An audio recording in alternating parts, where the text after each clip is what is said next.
एक समय की बात है, 5 मेंढक एक साथ किसी जंगल से जा रहे थे। चलते चलते उन मेंढक में से 3 मेंढक एक बड़े से गड्ढे में गिर जाते हैं। 5 में से 3 मेंढक गड्ढे में गिर गए तो ऊपर 2 बचे। अब गड्ढे में गिरने के बाद वह तीनों मेंढक ऊपर चढ़ने की बहुत कोशिश करते हैं, लेकिन वो गड्ढा बहुत बड़ा था। उस गड्ढे से बाहर निकलना इतना आसान नहीं था। अब गड्ढे के ऊपर जो 2 मेंढक बचे हुए थे, वह गड्ढे के अंदर देखकर उन तीनों मेंढक से कहते हैं कि अब तुम तीनों इस गड्ढे से कभी बाहर नहीं निकल सकते हो। यह बहुत बड़ा गड्ढा है, तो तुम्हारा कोशिश करना व्यर्थ है। यह सुनने के बाद उन तीनों मेंढक में से एक मेंढक को लगता है कि सही बोल रहे हैं।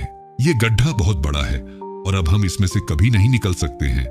तो वह मेंढक थोड़ी कोशिश करने के बाद हार मान लेता है और उसी गड्ढे में एक जगह आराम से जाकर बैठ जाता है। अब बाकी जो 2 मेंढक थे, वह अभी भी ऊपर चढ़ने की कोशिश कर रहे थे। अब उन दोनों को देखकर ऊपर वाले मेंढक फिर से उन्हें यह कहते हैं कि तुम जो कोशिश कर रहे हो वह बेकार है। तुम इस गड्ढे से कभी बाहर नहीं निकल सकते हो और अब तुम्हें अपनी सारी जिंदगी इसी गड्ढे में गुजारनी पड़ेगी। अब यह सुनने के बाद जो 2 मेंढक कोशिश कर रहे थे ऊपर चढ़ने की, उनमें से एक और मेंढक को यह लगता है कि यह सही बोल रहे हैं।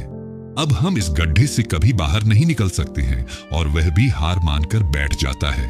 लेकिन अभी भी उनमें से एक मेंढक ऊपर चढ़ने की कोशिश कर ही रहा था।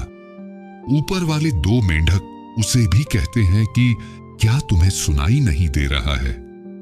उन दोनों ने हार मान लिया है और तुम अभी भी यह सोच रहे हो कि तुम इस बड़े से गड्ढे से बाहर निकल सकते हो।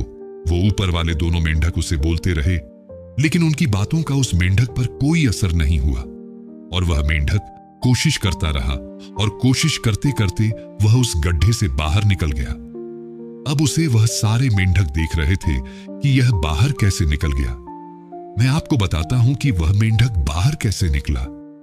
वह मेंढक इस बड़े गड्ढे से इसीलिए बाहर निकला क्योंकि वह मेंढक बहरा था, उसे कुछ सुनाई नहीं देता था। तो इस कहानी से हमें यह सीख मिलती है कि जब हम जिंदगी में कुछ अच्छा करते हैं तो बहुत लोग आते हैं, हमें रोकने के लिए तरह तरह की बातें करते हैं।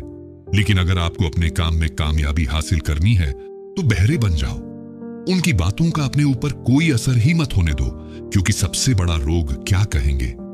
लोग तब भी कहते जब आप कुछ नहीं करते हो और तब भी कहते हैं जब आप कुछ करते हो।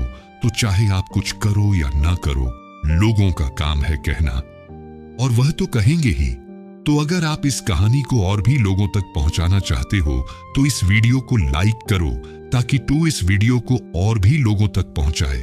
और अगर कहानी अच्छी लगी हो तो हमारे चैनल को सब्सक्राइब जरूर करिए। मिलता हूं मैं अगली बार इसी तरह की कहानी के साथ। तो सब्र करो, शुक्र करो